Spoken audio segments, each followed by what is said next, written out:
Assalamualaikum teman-teman, kembali lagi bersama kami di kisah horor ya. Kali ini saya akan bercerita Gending Alas Mayit Ikatan Masa Lalu episode 6. Sebelum cerita kita mulai, alangkah baiknya tekan tombol subscribe, like, and comment. Dan jangan lupa aktifkan loncengnya agar kalian yang pertama mendapatkan notifikasi saat saya upload video terbaru. Nah, Danan, coba ceritakan apa yang kamu tahu, tanya Pak Le kepadaku. Nggih Pak Le, dulu sewaktu saya lulus kuliah, saya sempat tersesat di desa Windualit di kaki Gunung Merapi. Ucap Danan memulai cerita tentang sebuah desa terpencil yang di luarnya terdapat sebuah hutan misterius bernama Alas Mayit. Danan menceritakan kisahnya saat mencoba membantu warga desa mencari seorang anak yang diculik makhluk halus ke dalam hutan dengan bantuan Pak Sardi yang kemungkinan adalah ayah Sekar. Yowis, besok kita ke sana aja. Kita antar Sekar sekaligus kita cari tahu ada masalah apa di sana, ucap kepada Danan. Jangan buru-buru, kamu ingat bagaimana kamu menemukan Sekar. Salah-salah kita bisa bernasib sama, ucap Pak D memperingatkanku.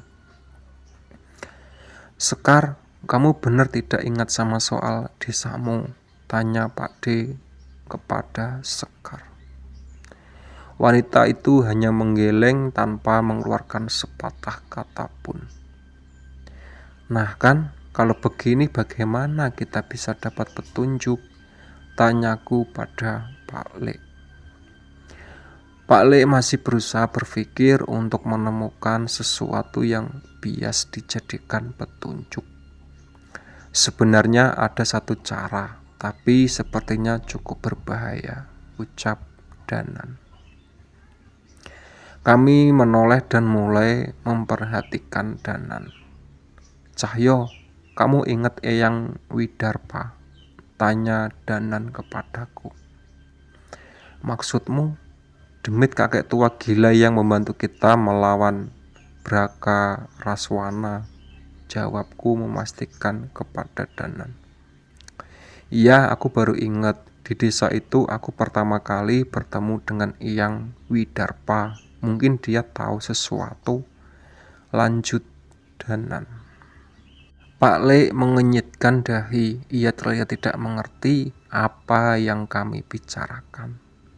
Waduh, repot juga ya nek mbok panggil terus dianya. Ngamuk bisa hancur satu desa, ucapku pada Danan. Iya Pak Le, kok Pak Le tahu? Tanya Danan. Wes, panggil wae itu di tengah kebun. Ojo ning kene, ucap Pak Le. Aku dan Danan saling berpandangan seolah masih ragu.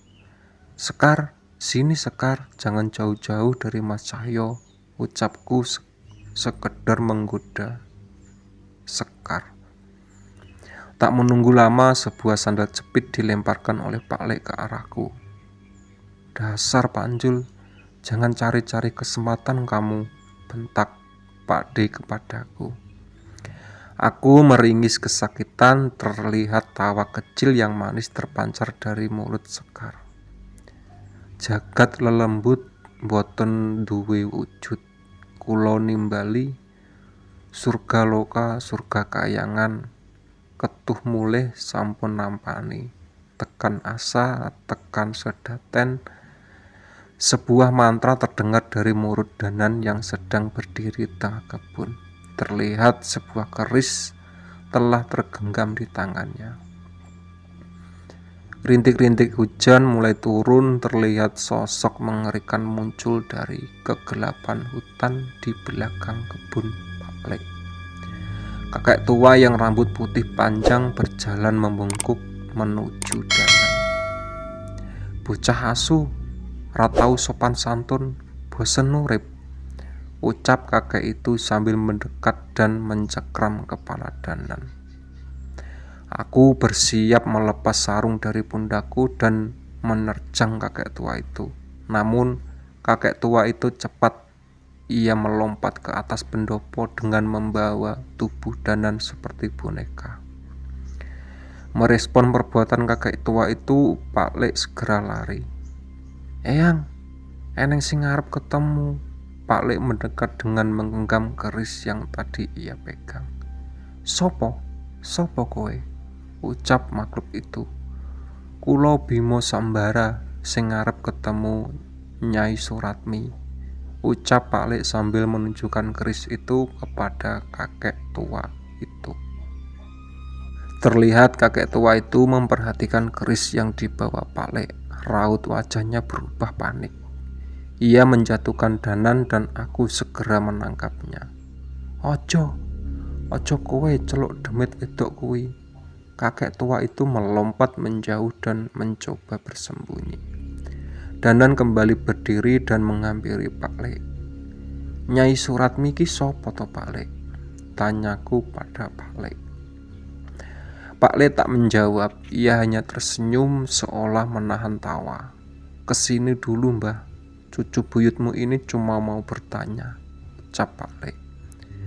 Eyang Widarpa mendekat, tapi kali ini ia mendekat dengan sedikit ragu. Danan mendekat dan memanggil Sekar. "Eyang ini Sekar dari desa Windualit. Apa Eyang tahu ada masalah apa di sana?" tanya Danan pada Eyang Widarpa. Terlihat Eyang Widarpa memperhatikan Sekar, namun tatapan Sekar berubah menjadi mengerikan. Hujan menjadi semakin deras, sayup-sayup terdengar suara gamelan yang tidak diketahui dari mana suaranya. Merasa ada yang aneh, Eyang Widarpa segera membelakangiku dan Pak Lek. Bocah asu, Bimo, delik ning buriku," ucap Eyang Widarpa kepada kami seolah memberitahu akan ada bahaya. "Aku ora, Mbah," ucapku. "Ora usah, kowe sing nyeluk aku demit kakek tua gila kan," ucap kakek itu padaku. Aku menepuk dahiku, rupanya Eyang Widarpa mendengar pembicaraanku dengan Danan tadi.